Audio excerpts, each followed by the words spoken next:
ನಮಸ್ಕಾರ,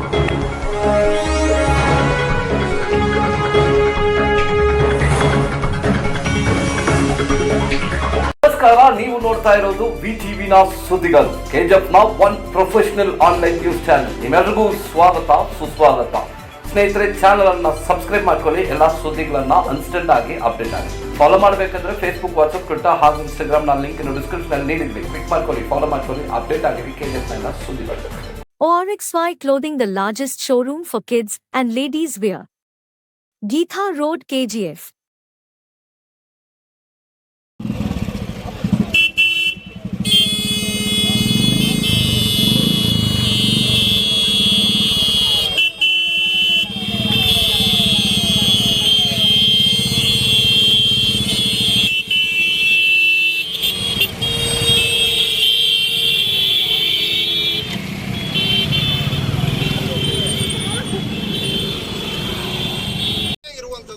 ಅವನ್ನೆಲ್ಲವನ್ನು ಪಕ್ಕ ಫಾಲೋ ಮಾಡೋಣ, ನಮ್ಮ ಜೀವವನ್ನು ರಕ್ಷಿಸಿದ ಫಾಲೋ ಮಾಡೋಣ ಅಂತ ಹೇಳ್ತಾ ಇಷ್ಟು ಮಾತುಗಳನ್ನು ಹೇಳಲು ಅವಕಾಶ ಕೊಟ್ಟಂತಹ ಪೊಲೀಸ್ ಇಲಾಖೆಗೆ ವಂದನೆಗಳನ್ನು ಸಲ್ಲಿಸುತ್ತೇನೆ.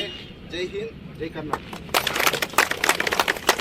ಒಂದು ಪಾಯಿಂಟ್ ಆ್ಯಡ್ ಮಾಡೋಕ್ಕೆ ಇಷ್ಟಪಡ್ತೀನಿ. ಆಲ್ಮೋಸ್ಟ್ ಸರ್ ಎಲ್ಲ ಪಾಯಿಂಟ್ ಇನ್ಕ್ಲೂಡ್ ಮಾಡಿದ್ದಾರೆ. ಯುತ್ಸ್ ಜಾಸ್ತಿ ಇದ್ದೀರಾ, ಜಾಸ್ತಿ ಈಗ ರೋಡ್ ಅಂತ ಬಂದ ತಕ್ಷಣ ಸರ್ ವೀಲಿಂಗ್ ಜಾಸ್ತಿ ಆಗ್ತಿದೆ. ತುಂಬಾ ಕಡೆ ಅದನ್ನ ಸೋಷಿಯಲ್ ಮೀಡಿಯಾದಲ್ಲಿ ಹಾಕೊಂಡು ಪೋಸ್ಟ್ ಮಾಡ್ತೀರಾ. ಅದು ನಿಮಗೆ ಕ್ರೇಜ್ ಅನ್ಸ್ಬೋದು, ಬಟ್ ನಿಮ್ಮಿಂದ 4 ಜನ ನೋಡಿ ಅದರಿಂದ ಇನ್ಸ್ಪೈರ್ ಆಗ್ತಾರೆ. ಈ ತರ ಯಾವತ್ತೂ ಮಾಡಕ್ ಹೋಗ್ಬೇಡಿ. ಅದು ಆಕ್ಚುಲಿ ಅಫೆನ್ಸ್. ವೀಲಿಂಗ್ ಯಾರು ಮಾಡ್ತೀರಾ ಅದು ಅಫೆನ್ಸ್. ಕಡ್ಡಾಯ ಹೆಲ್ಮೆಟ್ ಹಾಕಿ, ಟ್ರಿಪಲ್ಸ್ ಹೋಗ್ಬೇಡಿ. ಮತ್ತೆ ನಿಮ್ಮ ಡಾಕ್ಯುಮೆಂಟ್ಸ್, ಯಾವುದೇ ಗಾಡಿ ತಗೊಳ್ಳಿ, ಡಾಕ್ಯುಮೆಂಟ್ಸ್ ಸರಿಯಾಗಿ ಇಟ್ಕೊಳ್ಳಿ. ನೀವು ಸೆಕೆಂಡ್ ಹ್ಯಾಂಡ್ ಗಾಡಿ ತಗೊಂತೀರಾ, ಅದಕ್ಕೆ ಸರಿಯಾಗಿ ಡಾಕ್ಯುಮೆಂಟ್ಸ್ ಮಾಡಿಸ್ಕೊಂಡಿರಲ್ಲ. ಎಷ್ಟೋ ಸರಿ ಆಕ್ಸಿಡೆಂಟ್ ಆಗುತ್ತೆ, ಗಾಡಿ ಫಸ್ಟ್ ಪಾರ್ಟಿ ಹೆಸರಲ್ಲೇ ಇರುತ್ತೆ. ಸೊ ಇದರಿಂದ ಪ್ರಾಬ್ಲಮ್ ನಿಮ್ಗೆ ಇರುತ್ತೆ. ಸೊ ಈ ತರ ಮಾಡಬೇಡಿ. ಕುಡಿದು ಗಾಡಿ ಓಡಿಸ್ಬೇಡಿ. ಆಟೋ ಯಾರು ತಗೊಂಡು ಬಂದಿದ್ದೀರಾ, ಎಕ್ಸೆಸ್ ಪ್ಯಾಸೆಂಜರ್ನ ಕ್ಯಾರಿ ಮಾಡಬೇಡಿ. ಏನು ಟ್ರಾಫಿಕ್ ರೂಲ್ಸ್ ಅಂತ ಏನಿದೆ ದಯವಿಟ್ಟು ಅದನ್ನು ಫಾಲೋ ಮಾಡಿ. ಮತ್ತೆ ಸೈನ್ಸ್ ಎಲ್ಲಾ ಕಡೆ ಇರುತ್ತೆ. ಸೈನ್ಸ್ ನೋಡಿ ಯಾರು ಫಾಲೋ ಮಾಡೋದೇ ಇಲ್ಲ. ನಾವು ತಗೊಂಡಿದ್ದೆ ನಮ್ದೇ ರೂಲ್ಸ್ ಅನ್ನೋ ತರ ಇರುತ್ತೆ ರೋಡಲ್ಲೆಲ್ಲ. ದಯವಿಟ್ಟು ಇದು ನಿಮ್ಗೋಸ್ಕರ ನಾವಿದೀವಿ. ನಮಗೂ ದಯವಿಟ್ಟು ಸಹಕಾರ ಕೊಡಬೇಕು ಅಂತ ನಾನು ಇಲ್ಲಿ ಕೇಳ್ಕೊಳಕ್ ಇಷ್ಟಪಡ್ತೀನಿ. ಜೊತೆಗೆ ಇವತ್ತಿನ ದಿವಸ ನಾವು ಈ ಪ್ರೋಗ್ರಾಮ್ ಇಲ್ಲೇ ಹಮ್ಮಿಕೊಳ್ಳೋಕೆ ಏನ್ ಮೇನ್ ಕಾರಣ ಅಂತಂದ್ರೆ, ನೀವೆಲ್ಲರೂ ಇವಾಗ ಬಂದಿರ್ತೀರಾ. ಮ್ಯಾಕ್ಸಿಮಮ್ ಎಲ್ಲರೂ ಬಂದಿರೋದು DL ಮಾಡಿಸ್ಲಿಕ್ಕೆ, ಅದೇ ಕಾರಣಕ್ಕೆ ಬಂದಿರ್ತೀರಾ. ಹೌದಾ? ಇಲ್ಲಿಂದ ರಿಜಿಸ್ಟ್ರೇಷನ್ ಮಾಡಿಸಕ್ಕೂ ಬಂದಿರ್ತೀರಾ. ಇಲ್ಲಿಂದಾನೇ ಒಂದು ಬೇಸಿಕ್ ಅವೇರ್ನೆಸ್ ನಿಮ್ಗೆ ಒಂದು ಕೊಟ್ಟಿವಪ್ಪ ಅಂತಂದ್ರೆ ಅದನ್ನ ನಾವು ಕರೆಕ್ಟ್ ಆಗಿ ಎನ್ಫೋರ್ಸ್ ಮಾಡಬಹುದು ಅನ್ನೋ ಒಂದು ಉದ್ದೇಶದಿಂದಾನೇ ನಾವು ಈ ರೀತಿ ಅವೇರ್ನೆಸ್ ಪ್ರೋಗ್ರಾಮ್ ಮಾಡ್ತಾ ಇದ್ದೀವಿ. ಇಲ್ಲಿ ನೀವೆಲ್ಲ ಬಂದಿರೋರು, ಇಲ್ಲಿ ಸರ್ ಕೂಡ ತುಂಬಾ ಪಾಯಿಂಟ್ ಹೇಳಿದ್ರು, ತುಂಬಾ ವ್ಯಾಲಿಡ್ ಪಾಯಿಂಟ್ಸ್ ಹೇಳಿದ್ರು. ಆಮೇಲೆ ಆಕ್ಚುಲಿ ಏನು ನಮ್ಮ ರೋಡಲ್ಲಿ ಏನು ಮಿಸ್ಟೇಕ್ಸ್ ಇಂದ ಆಕ್ಸಿಡೆಂಟ್ ಆಗ್ತಿದೆ ಅನ್ನೋದು ತುಂಬಾ ಎಲಾಬ್ರೇಟಿವ್ ಆಗಿ ಹೇಳಿದ್ರು. ಅದನ್ನೆಲ್ಲ ನೀವು ಎನ್ಫೋರ್ಸ್ ಮಾಡಿಕೊಂಡು ಅದನ್ನ ನೀವು ಫಾಲೋ ಅಪ್ ಮಾಡ್ಕೊಂಡು ಹೋಗ್ಬೇಕು ಅನ್ನೋ ಕಾರಣಕ್ಕೆ ಇಲ್ಲೇ ನಾವು ಎಜುಕೇಟ್ ಮಾಡಬೇಕು ಅನ್ನೋ ಉದ್ದೇಶ ಇಟ್ಕೊಂಡು ಬಂದಿದ್ದೀವಿ. ನೀವೆಲ್ಲರೂ ಅದನ್ನ ನೀವು ಅಳವಡಿಸ್ಕೊಂಡು ಅಟ್ಲೀಸ್ಟ್ ಎಲ್ಲರೂ ಹೆಲ್ಮೆಟ್ ಯೂಸ್ ಮಾಡೋದನ್ನ ನೀವು ರೂಢಿಸ್ಕೊಂಡ್ರಪ್ಪ ಅಂದ್ರೆ ನಾವು ಇವತ್ತು ಈ ಜಾಥಾ ಮಾಡ್ತಾ ಇರೋದೊಂದು ಫ್ರೂಟ್ಫುಲ್ ಆಗಿರ್ತದೆ ಅಂತ ನಾನು ಹೇಳ್ತೇನೆ. ಸೊ ಎಲ್ರಿಗೂ ಥ್ಯಾಂಕ್ ಯು. ಸರ್, ನಾವು ನಮ್ಮ ಆಟೋ ರಿಕ್ಷಾ ಅಸೋಸಿಯೇಷನ್ ಪರವಾಗಿ ಲಾಸ್ಟ್ ಮಂತ್ ಒಂದು ಅವೇರ್ನೆಸ್ ಪ್ರೋಗ್ರಾಮ್ ಮಾಡಿದ್ದೀವಿ ಆಂಡರ್ಸನ್ ಪೇಟ್ನಲ್ಲಿ. ನಮ್ಮ ಬಾದಾಮಿ ಸಾಹೇಬರು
தங்கவயல் தமிழ்ச் சங்கத்தினர் பொங்கல் விழாவை சிறப்பாக கொண்டாடினர்.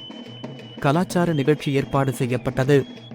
தமிழ் கவிஞருக்கு வெண்கலச் சிலை நிறுவ வேண்டுமென்று தமிழ்ச்சங்கத் தலைவர் கலை அரசன் உறுப்பினர்களுக்கு வேண்டுகோள் விடுத்தார்.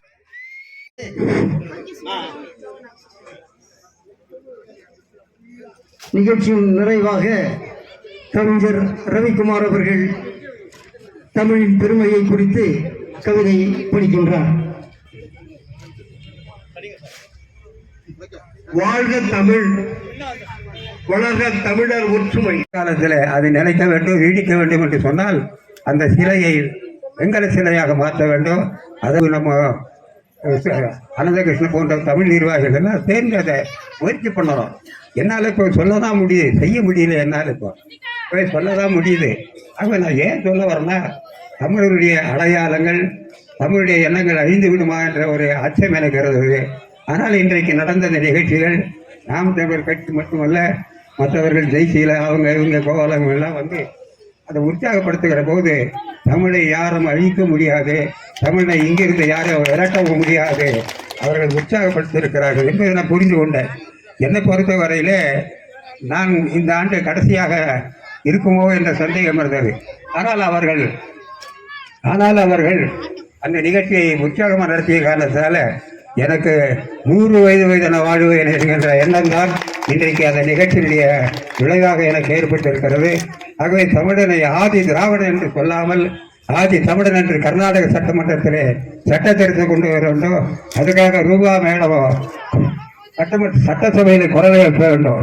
இன்றைக்கு கோலார்த்தங்கள் எத்தனை பேர் படிச்சிருக்காங்க? ஒவ்வொரு வீட்டில் படிக்காதவங்க யாரும் இல்லை, எல்லாம் பட்டதாரிகள் தான். ஆனால் அவர்களெல்லாம் வேலை கிடைச்சதா இல்லை. இன்னைக்கு ஒவ்வொரு பெயரும் நமக்கு சங்கத்தமிழ் பெயர்கள் தான். கோவலன் என்ற பெயர் யார் வச்சாங்க? அந்த குடும்பத்தார் வச்சாங்க. எவ்வளவு இலக்கியமான பெயர் இல்லைங்களா? இந்த மாதிரி பெயரெல்லாம் வச்சு தமிழை வளர்த்துருக்காங்க அந்த காலத்தில் பெரியவர்கள். ஆனால் அந்த பெயர்கள் எல்லாம் மீண்டும் தொடர வேண்டும்.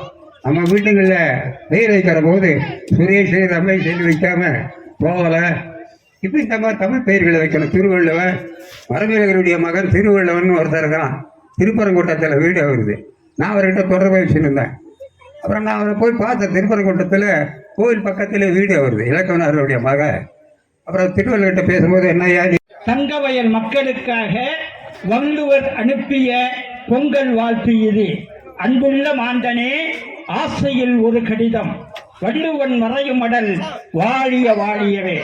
விடியலில் எழுந்தாயா, கதிரவனை தொழுதாயா, பால் பொங்கல் பொங்கியதா, பகலவன் முன் படைத்தாயா, போகியிலே எரித்தாயா, சாம்பலினை குவித்தாயா, வீதியிலே ஏழையர்கள் இருப்பதனை நினைத்தாயா, வெற்று கோஷமிட்டு விளையாடி போனாயா, சாதி குப்பைகள் சனாதன முட்கள் ஆதி முதல் தொடர்கின்ற அடர்ந்த மத இருட்டு, கோரிவிடும் குடிப்பழக்கம், கொலைக்கருவி மதிகேடு, நீதி வழி மறந்துவிட்ட நெடிய பயணத்திலே ஏது செய்ய நினைத்தாய் மனிதா?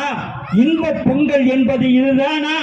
கழனிகளில் கண்ணட்டாய், உழவுதனை மறந்திட்டாய், வயல்வெளியை விலை கூறி வந்த விலை விட்டுவிட்டாய், அயலவன் முன் ஆடவிட்டு அடியாளாய் நீ இருந்தாய், தாய்மொழியை உள் வைத்து பிற மொழியை பேசுகிறாய், ஆயகளை அத்தனையிலும் ஆபாசம் கலந்து விட்டாய், ஒன்றுபட மனமின்றி உன் இனிமை இழந்தாயே, தங்கவயல் பூமியிலே தமிழ் உணர்வை தேடவிட்டாய், இன்று தங்கவயல் பூமியிலே தமிழ் உணர்வை தேடவிட்டாய்.